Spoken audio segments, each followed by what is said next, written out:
तमाम व्यापारियों और तमाम संत समाज और अखाड़ा परिषदों के बीच उत्तराखंड सरकार का दावा है कि कुंभ की तैयारियां जोरों पर है। कुंभ के समय जैसी परिस्थिति होगी, अखाड़ों के साथ बातचीत करके कदम उठाया जाएगा। तमाम काम संपन्न कराए जा रहे हैं और सरकार इस बात का दावा कर रही है कि समयबद्ध तरीके से समय रहते सभी बड़े काम पूरे कर लिए जाएंगे। मुख्यमंत्री त्रिवेंद्र सिंह रावत और शहरी विकास मंत्री मदन कौशिक खुद भी इन तमाम मामलों का अनुश्रवण समय समय पर करते आ रहे हैं। मुख्यमंत्री और शहरी विकास मंत्री दोनों का ही संवाद संतों से भी और व्यापारियों से भी लगातार हो रहा है। अखाड़ा परिषदों का क्या कहना है वो भी सरकार को पता है, व्यापारी क्या चाहते हैं सरकार उसको भी भली भांति जानती है। मेला प्रशासन भी दावा कर रहा है कि कुंभ की तैयारियां पूरी तरह से कर ली गई हैं और कामों को बहुत तेजी से निपटाया जा रहा है, लेकिन फिलहाल किसी के पास ऐसा कोई तरीका नजर नहीं आता जिससे यह रास्ता निकले कि कोरोना रहा तो भव्य कुंभ कैसे होगा। अगर भव्य कुंभ नहीं होगा तो संत समाज, अखाड़ा परिषद और जो लाखों की संख्या में एक व्यापारी वर्ग बैठा है जिसकी आजीविका कुंभ से जुड़ी है, उसका क्या होगा। ऐसे तमाम यक्ष प्रश्न हैं। कुंभ की तिथियों में बदलाव के विरोध में संत खड़े हैं और व्यापारी चाहते हैं कि ये मेला महाकुंभ 2021-2022 तक टल जाए, लेकिन ये अजीबोगरीब काम कैसे होगा, किस स्तर से होगा, क्या रास्ता निकलेगा, ये तो अभी समय ही बताएगा। लेकिन फिलहाल कुंभ को लेकर, कुंभ के आयोजन को लेकर जिस तरह का कौतूहल है वो सरकार और अखाड़ा परिषद दोनों की पेशानी पर बल डाल रहा है, क्योंकि कोविड-19 किसी के साथ परहेज नहीं करेगा। यह बीमारी राजा हो या रंक, सरकार हो या साधु, सभी के साथ समान व्यवहार करती है। इसीलिए इसकी कमजोरी और इसका खतरा सभी जानते हैं और इसके खतरों से सभी लोग अवगत भी हैं।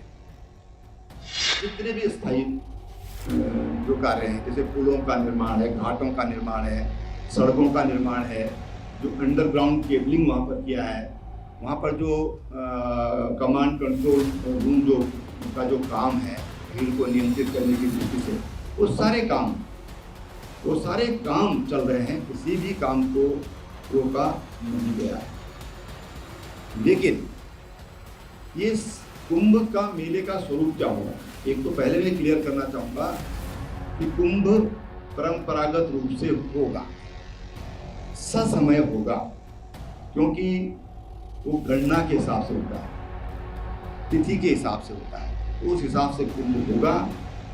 कुंभ का क्या स्वरूप होगा वो जो हमारे अखाड़ा परिषद है, जो हमारा संत समाज है, उनसे बातचीत हुई है, क्योंकि अंतिम निर्णय उन्हीं को करना है, उन्हीं के सजेशन पर सब कुछ होना है। उस पर निर्णय फरवरी माह में दिया जाएगा, क्योंकि जो पहला स्नान है वो मार्च में होगा, तो हम फरवरी माह में लगभग 1 महीना पहले निर्णय लेंगे। कोविड की स्थितियां नहीं सुधरती हैं तो आप भी जानते हैं, मैं भी जानता हूं कि उतना आसान नहीं होगा, लेकिन इसके बावजूद जो है, चूँकि जो हमारी जो नक्षत्र आदि जो हैं वो 2021 में ही वो मिल रहे हैं, चाहे वो सिंबॉलिक हो। माननीय मुख्यमंत्री जी ने कहा था कि 2021 में ही कुंभ होगा, तो 2021 में ही होगा। चाहे अखाड़ा परिषद हो या अन्य हमारे साधु समाज हो या अन्य हमारे संत हों, सबके साथ लगातार हमारा संपर्क जारी है। तय समय में इसको पूरा कर लिया जाएगा, क्योंकि माननीय मुख्यमंत्री जी लगातार इस पर निगाह रखे हुए हैं। मेलाधिकारी समय समय पर इसका जो है दौरा करते हैं, शासन भी इस पे लगातार जो है निगाह रखे हुए है।